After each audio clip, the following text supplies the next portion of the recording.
Where you have the Phillip Lynch Theater, as you go off the lobby, you can go through a hallway into a gallery area. The Studio Lab Theater was up those stairs. It was a single long, narrow classroom. And that just wasn't enough. So then they took over a science lab and made kind of a T. There was the square classroom, and then the T became the backstage, and that became studio theater. Seats were up on a diagonal, and then the stage was to your left, and it was only somewhere between 25 and 40 inches tall. And it was, I would say, the first row seats couldn't have been more than 10 feet away from the floor of the stage. As you went up the slant where the audience sat, to the right, in the right corner, there was a little boxed-in area, and that's where the light technician worked and could talk to the director during the production. I think we seated about 150 maybe not quite that many. But it was a low ceiling, probably a 10-foot ceiling, which for theater is not very good.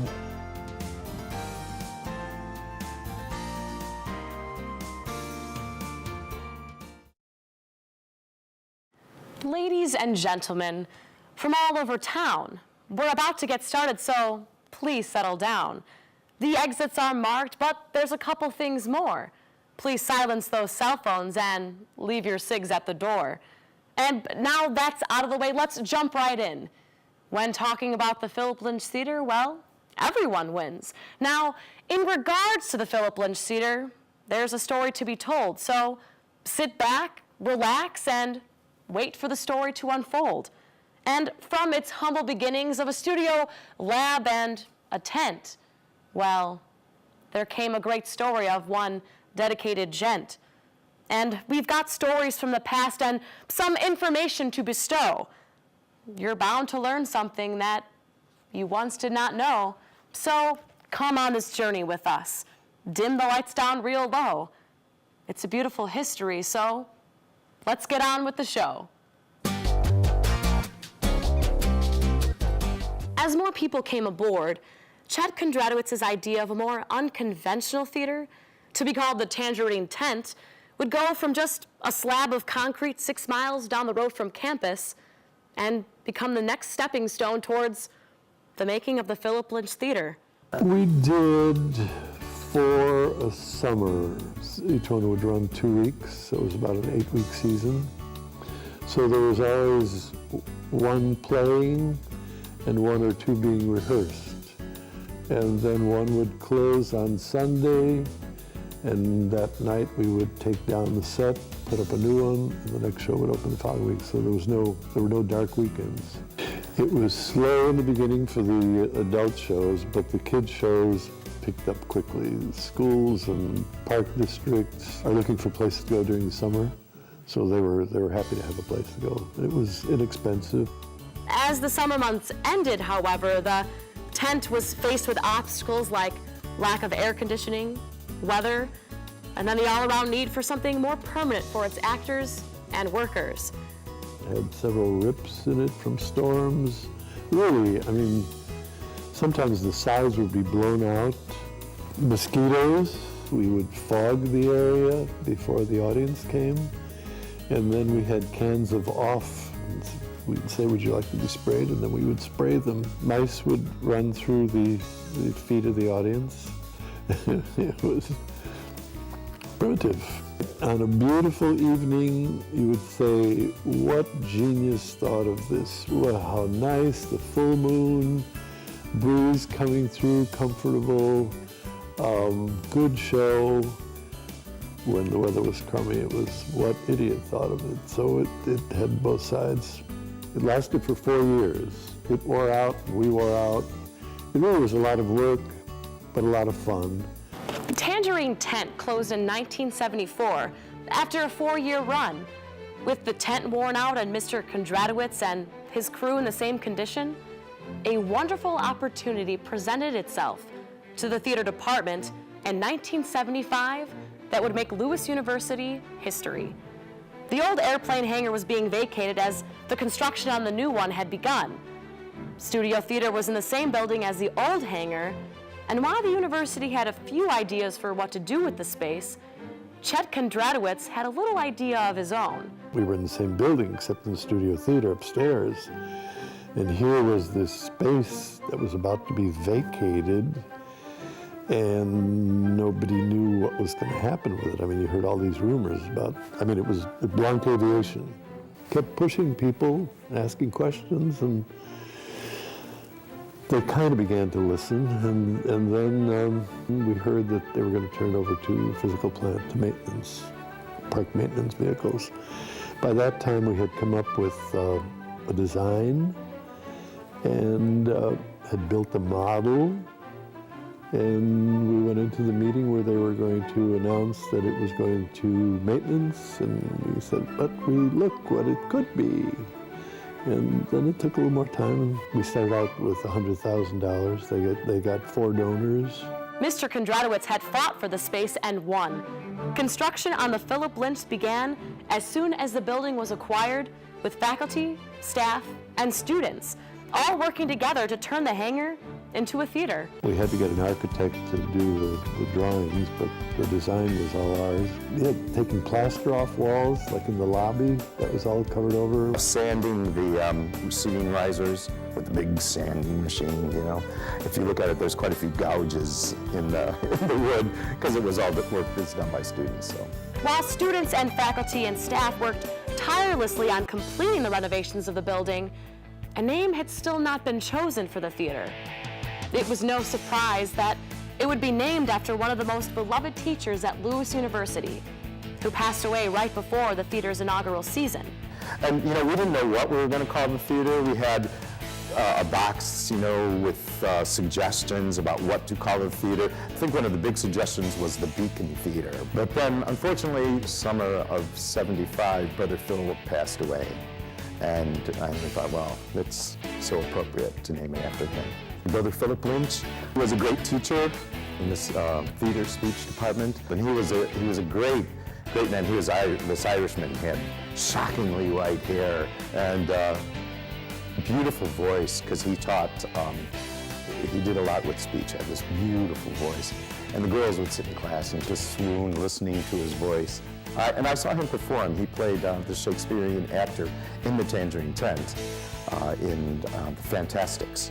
Yeah, great man. A name was chosen, the construction was complete, and on February 19th, 1976, the Phillip Lynch Theater put on its first play, a commedia dell'arte called Scapino. Following the success of Scapino and the other performances of the first season, the Phillip Lynch Theater took off and never looked back. I was here the first year it was built and, you know, putting productions on. The shows that we did there really help give you confidence as a student, as an actor, moving on forward in your life after Lewis, if you want to continue to be an actor or even a director. Audiences keep coming to the Phillip Lynch Theater not only because of the quality of its excellent shows, but because of the theater itself. When Mr. Kondratowicz designed the stage for the theater, he modeled it after the famous Guthrie Theater stage, the thrust stage, a feature among many that makes the Phillip Lynch Theater as intimate as it can be and enables creativity for actors and directors alike. There weren't many thrust theaters that I knew of. Most were the proscenium, where all the seats are facing the frame. With the configuration of the space that we had, it made sense. We could get more seats in if we put them around. And the Guthrie Theater in Minneapolis was asymmetrical, and I was a copycat, so I said, we're going to have an asymmetrical stage. And it's pretty close to a stolen copy of what the Guthrie stage still looks like. A show that you may see, you know, people may have seen like hundreds of times. It's going to be a different experience seeing that show on the Phillip Lynch Theater stage because of the stage, because of the shape of it. The first time you get on stage there and you perform in front of someone, it's one of the greatest experiences you'll ever have. Just the intimacy of that place. And when I saw the space and realized that I was going to be 3 or 4 feet away from an audience member watching me, I was like, this is exciting. I'll get to see if these people like the show while the show's going on. You know, my office used to be Chet's office. And The box office is connected to it, so that's, you know, a high traffic area. Everybody has to go by that door to get to the stage doors. And the box office was the kind of place where it was like Gossip City. It's crazy. It's like we're one big, like, dysfunctional family. There was a window there. What are you going to do with it? Plain glass? Come on. And the same thing with the chandelier in the stairway. So I found I don't know, it came out of a courthouse or out of a church. They wouldn't tell me where they got it. Just $200, you can have it. Anyone that's ever worked at the PLT knows the VOM is notorious. Don't ever look down the VOM. And we all look to the left down the VOM. And all of the tech ladies had rushed down into the VOM and all went topless. Keeping a straight face at that moment was a little bit difficult. When we were building the theater, I wanted some way of getting to the light booths. So as we were talking about it, we thought, well, not a ladder, not a staircase, what about a balcony? So that's how the balcony came to be, which is great. And the neat thing about it is that you can be in the balcony and you can get to the second floor backstage and downstairs and around the back. It was totally flexible, high ceiling. We had arrived. Alumni who've been away and come back and come in and see the theater, the first thing they always say is, it still smells the same. There's a smell to the Phillip Lynch Theater that everybody who has worked there knows, you know, instinctively. It's not like the theater smells or anything. It could be the wood, it could be the brick, it could be the scenic paint or anything backstage, you know, the sawdust, you know, that kind of smell and stuff like that. But they always mention the smell of the theater. Ah, the smell of the Phillip Lynch. The stage floor is a real important part of like every design, and as you move back up in the seats, the floor actually becomes almost more of what is like the visual environment that the actors are kind of moving around in. For every show, the floor is painted, whatever the theme or the concept is for the show. So, but when they took it up, there's layers and layers of paint. And it was just so neat to see, like, oh look, that's the floor from this show, and that's the floor from that show. Now, after hearing so much about this great space, now let's go see it. Take it away, Sean and Chris. Thanks, Courtney. Hello, I'm Christopher Hugh. And I'm Sean Barber.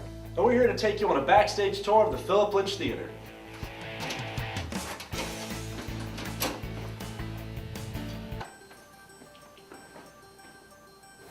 Right now we're under section 1 of the theater, and each section underneath the theater works as a storage unit. In each of them we have staircases that can be reused for other performances, as well as bigger prop pieces like furniture and appliances. And there was always like this one couch that I would always go and I would take naps in. And it was like dark and creepy, but I would just go and sleep. That was actually probably my favorite actual spot. So this is where all the magic happens, the scene shop here at the Phillip Lynch Theater. This is the building room where all the sets are constructed and designed by Harold McKay. Next door is the painting room where everything is painted. But the most important part of the scene shop is the dartboard.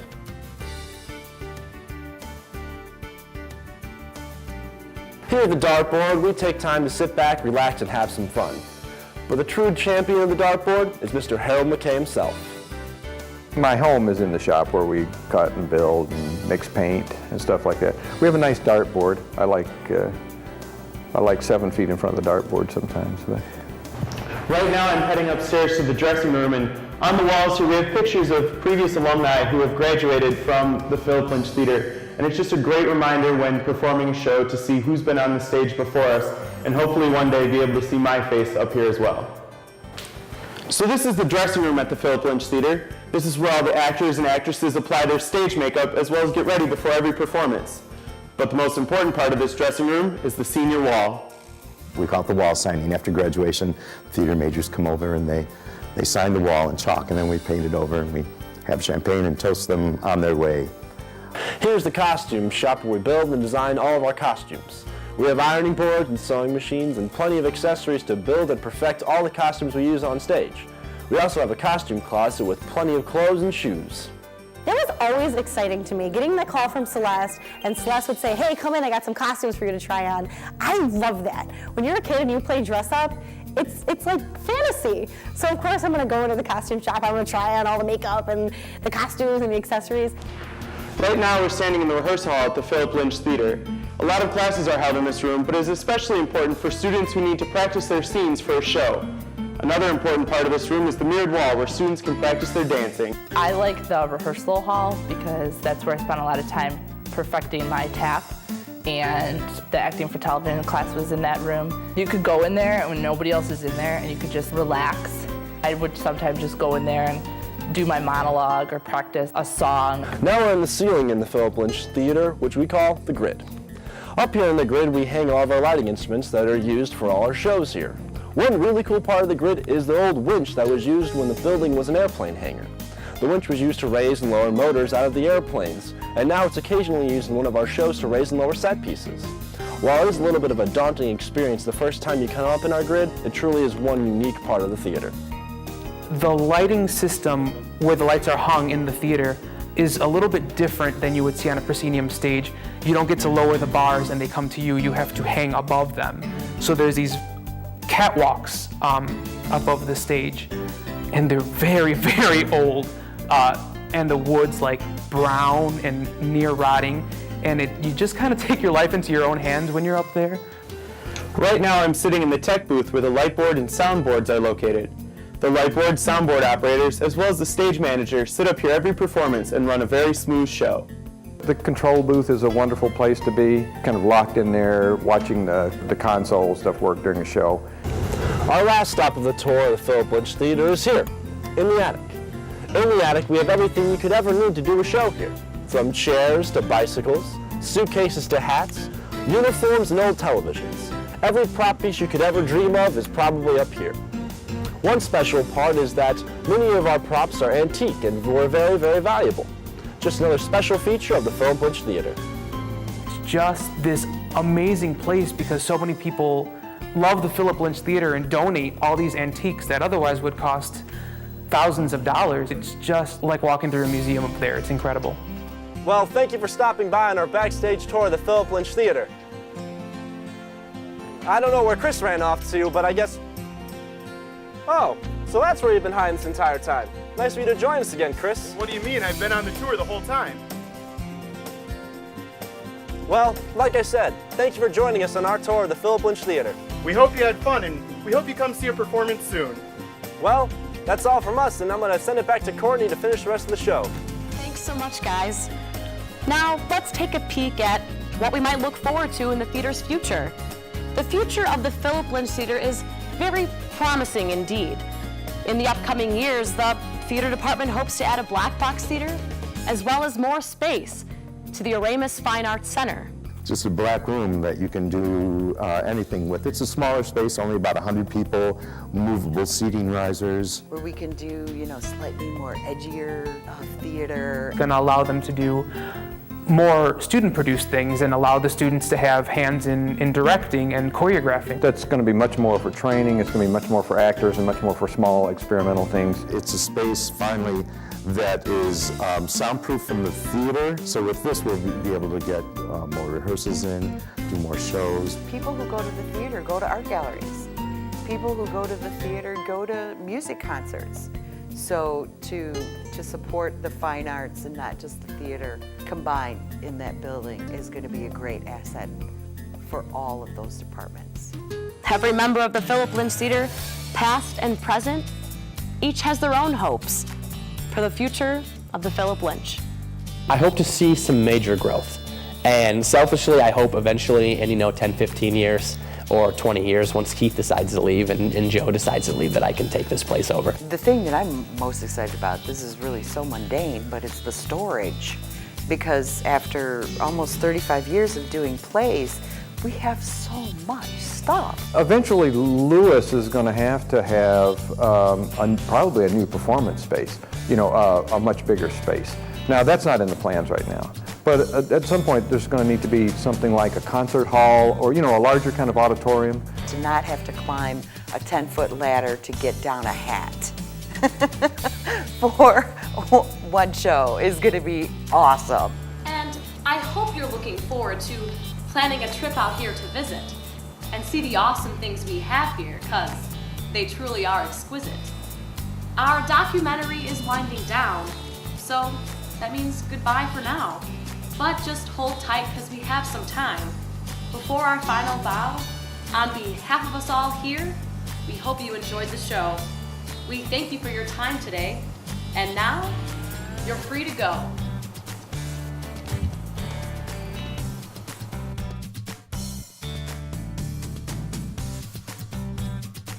If I can say one more thing to the PLT, I would say thank you. That theater has made my college experience everything that I always hoped that it would be. Theater is like life. It lives for so long and then it's done. I'm mostly known for doing Harry Carey, but what made me laugh is like was watching the game with your drunk uncle. You know, he wouldn't edit. There have been quite a few proposals in the theater, which is fun. He'd say stuff like, "Hey, here comes Sandberg around third, safely into second." You know, because he had a few beers in him. He wouldn't even correct himself. Ah, he's on. We used to have a cat. It was called Buddy and lived backstage and doing the show, and Buddy walked out on stage from the fireplace, and people are on stage and they're acting. Audience starts cracking up. Whenever touring groups come through, they're amazed. They like the space. It's very intimate. It's very, very cozy. It beats a lot of the small theaters in Chicago. Brother Phillip Lynch, he was beloved everywhere he went. We had this big castle for Beauty and the Beast, and we all bought Nerf guns. And because of the technical aspects of the show, there were strobe lights and black lights and all this stuff. We really felt it was appropriate to take out all the set pieces, smoke up the building, and turn on all these lights with music and have a Nerf war. That was one of the things that I'll remember. The friends that I've made at Lewis through theater, I know are friends that I would probably have for the rest of my life.